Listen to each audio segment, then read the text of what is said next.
Just got to Montgomery. Checking out one of my investment properties.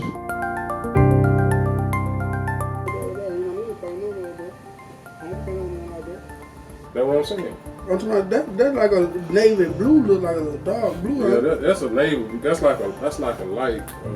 That's the color right there. Okay. That's the actual color right there. Damn, I lost it. That's the actual color. Yeah. You know what I'm saying? That's the color right there. Okay. White trim. Yeah. No, I'm gonna do the white trim and these color right here, they can be those can be black. Black. In the door too? No. I take that back. I had it in my head. Shit, write this shit. You know you gotta write it down, bro. Something like that. Yeah, I want to go with the dark gray, white trim. I want to do the white trim around here.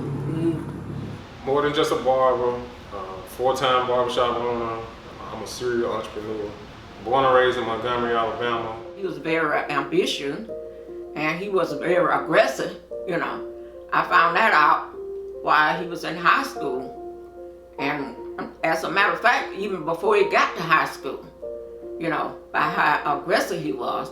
Because at 15 years old, he told me he wanted me to take him around and look for him a job.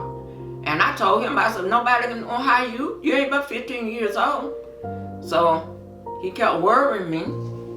And I did take him around to see if he could find something.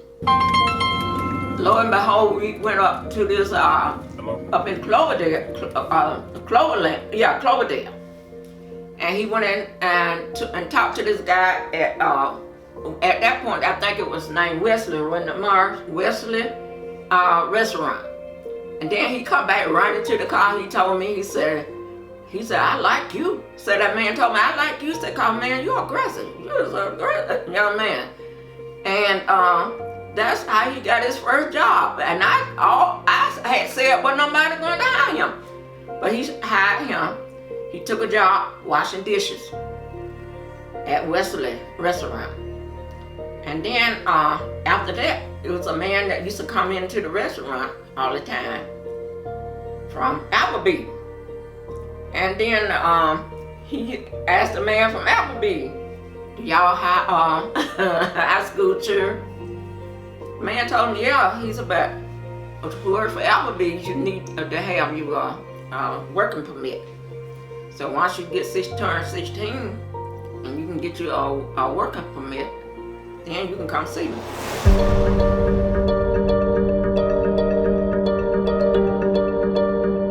All right, I met Morris down in Tuscaloosa, Alabama, in Stillman College in 2002. He came down, man. I was playing football at the time. I was a senior. One thing that I noticed about him, man, even on the football field, he just had this hunger about him. He always had the mentality. When I seen him cutting hair, those 2 or 3 guys that would continue to go back to him, next thing you know, those 2 or 3 guys turned into 15 guys. Those 15 guys turned into 30 guys and the 40 guys, and next thing you know, he got a clientele. He got his own barbershop. He got his own house. Next thing you know, he going from a house to open his own club. And then next thing you know, he opening 2 barbershops and 3 barbershops. And it never really caught me off guard, or it never really was a big shock to me, because seeing him at an early age, man, when he would move in silence, I would just sit back and watch him, you know, so that was one of the major key factors that I seen in him. And the thing I would say, one word that I could say about him, he was always persistent, man. Just persistency, just always stuck with him. And now, 10 years later, 15 years later, it's not hard to tell, man, that the same work ethics that he had back in school on the football field, and, you know, just in the barbershop with 2 people to even be able to stick something out that long, you know, and that's something that I always admired about him, just the endurance that he had to be able to go through those obstacles but stay with it. And now, man, barbershop after barbershop and house after house after house and cars out selling cars, and man, it's just something that's always been admirable about him and just remarkable to me, man. So, and to this day, man, friendship's still going strong. I got nothing but love for him, man, and pray that God just continue to bless him. Alright, now we're on the inside. So basically this house right here, we just did a whole total reno, repainted the whole house. This is a 2-bedroom, 1-bath house. You got the kitchen, in here. In here we did a total reno in the bathroom. Of course it's an older home, so we did a complete tear out of this house and redid the whole bathroom. This is one of the bedrooms. I like the structure of this house. The bones, they're good bones. These are just buying whole properties, you know, and I just took advantage of it. Boarded up homes, they everywhere. People walk by them every day, but nobody pays them any attention. But people need somewhere to stay. Everybody needs somewhere to stay. Everybody needs somewhere to live. Whether it's the ghetto. Y'all nigga know what's going on. Y'all nigga, no, but man, y'all nigga know what's up. Whatever you want to call it, you know. I personally don't care. I buy the house. And if it got good bones, good structure, I'm gonna fix it up and get it right and put somebody in there.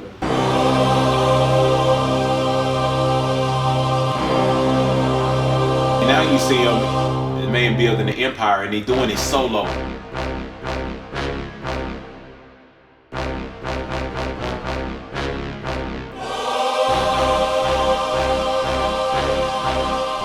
Alright, so I own this one, free and clear, no mortgage. I got a few people that are interested in renting this one out.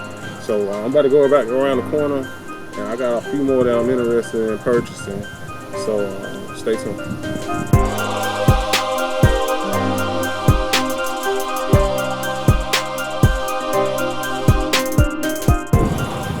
Right now, this is a tax lien property. The state of Alabama actually owns this property right here.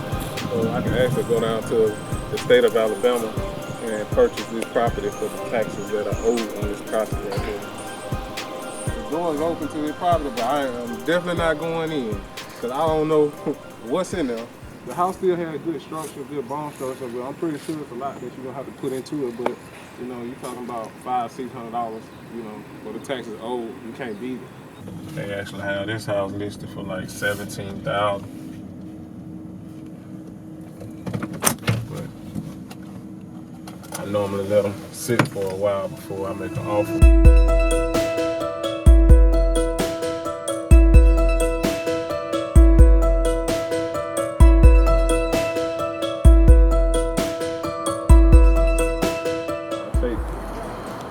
Money that I make, save for a few months, and then I go, I buy a house, cash, no mortgage. I like it. I like it a lot. I like it even better if I can get it for 10 or less. That's my number, 10 or less. Now you can't be scared to go get that money, you know what I mean? So I'm 2-3 hours away, you know, and even though I ain't at the shop, you know, the shop's still gonna do what it's supposed to do, you know, regardless if I'm there or not. That's the beauty of being an entrepreneur. Business is steady running as you out here working and putting in groundwork. So growing up was a little tough for us. Mom worked three different jobs, you know, trying to raise us up, you know. So things was a little tough at times.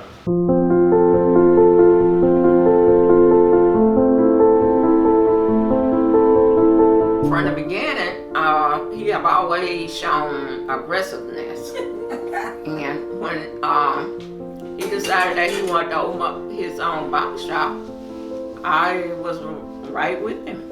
I didn't see no reason why he should. Once he opened up his barbershop, it took off real good. And from that point, he opened up several barbershops. Even I did not realize what owning a barbershop could do until he got into the barbershop business. We on the south side of town, south side Ridgecrest, where I grew up at.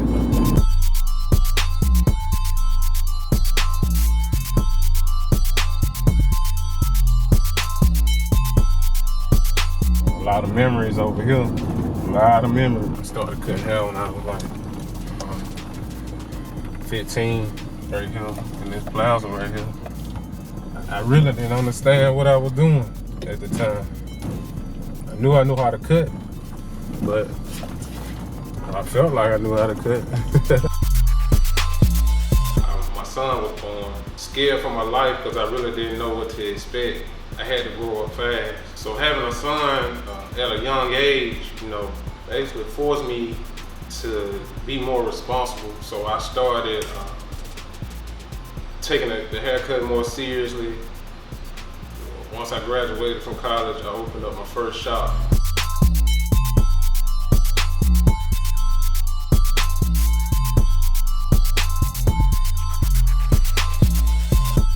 We just arrived in Montgomery, Alabama from Atlanta. This house right here is a foreclosed property also.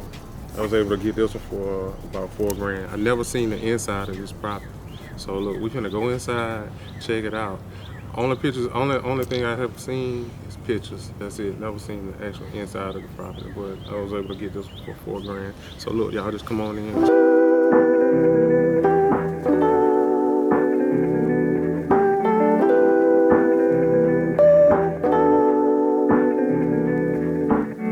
My father has always been the type of person to been a go-getter. He's always been a hustler, always doing things as an entrepreneur, always been about business. He's always taught me what to do as a man and what not to do as a man, and that's what a father should do.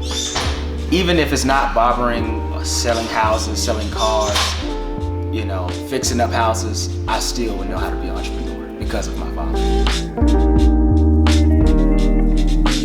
Downtown Montgomery is more to it than just buying and selling or buying and renting. I'm about to go down here to the courthouse and take care of some more business and register the properties in my name. One word that I could say about him, he was always persistent, man. He's a business owner. He doesn't need to go work for somebody else. He needs to go work for himself. I learned that you got to take chances. High risk, high reward. So right now we at one of my properties that we're working on the rehab, but we came up on an issue with the plumbing, and I'm going to take you on the inside and show you. This is a 3-bedroom, 1-bed home. It also has a garage on the back and a big living area, so it's about 1,400 square feet. We have actually totally renovated this home. As I stated earlier, we came into some issues with the plumbing. Right now, my guys are in here working. As you can see, this is one of the areas where we had the issue that we didn't see from the beginning. We didn't see that part, even though we totally inspected the home. It's just something that we missed, and we're just trying to get it taken care of. Somebody actually came in here and just took out all the copper from the AC and to the water heater. We're just trying to get it taken care of.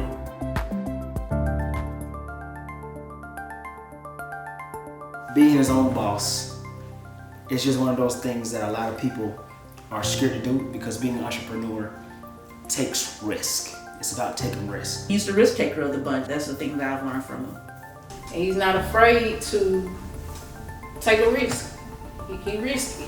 Just always figured out a way to make money. He's never gonna let you tell him that he can't do something, even when he asks your advice about it. I was always going to Mars's sporting events. That didn't even start in high school. That started in elementary whenever Mars started playing sports. And so I think honestly that's what helped me develop a love for sports. I was always at a sporting event. He played baseball, he played football, he played basketball. He played sports all year round. And so I think that definitely having that in common. I went to his football games when he had games, but Mars then moved away when I was I think I was still in the 10th grade when he moved away. But prior to that, like junior high school, I always went to his games again. My mom was always there and so was I. So through every sport he played, I think he played soccer at some point, just always playing some kind of sport. And so yeah, I attended a lot of his sporting events, and I guess that was something that we did both have in common. Going back to when he was not even old enough to work, I remember him selling CDs out the back of his trunk. I think that was in junior high school. I do remember him getting his first job. I think he was like 14, not even old enough to work in this restaurant called Wesley's. He was like washing dishes or something. He just always had a job. He cut grass at some point. Prior to being able to be old enough to get a job, but once he was old enough to get a job, he just always had a job. I guess as a child, I didn't have a concept of what entrepreneur meant. So it's not surprising to me now and later in life that Mars is an entrepreneur, because again, that's what he always did in terms of finding a way to make money. I knew he was gonna be running a business because that's kind of what his thing was, and I believe that was his major in college, so I always saw him running a business, although I wasn't sure, what kind of business that he was running. Because he had done, even at that point in college, he had, been a party promoter. He made money off parties, and I knew he was a barber, and so any number of those things I could see him doing. I'm very proud of the fact that, my brother, I'm proud of, the fact that he has become his own man. He's grown in terms of business-wise, in terms of learning from his mistakes. And I think he's also grown personally. I think that just kind of comes with age and just a little bit of self-awareness and development. And so I'm very proud of the fact that he can, that he has the courage that a lot of people don't have to just, when he wants to do something, just do it.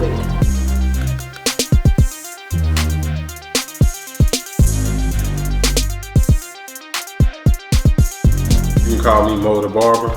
You gotta start somewhere. You gotta have a foundation to even be able to build a house. And so, I'm very thankful for barbering and what it's done for me.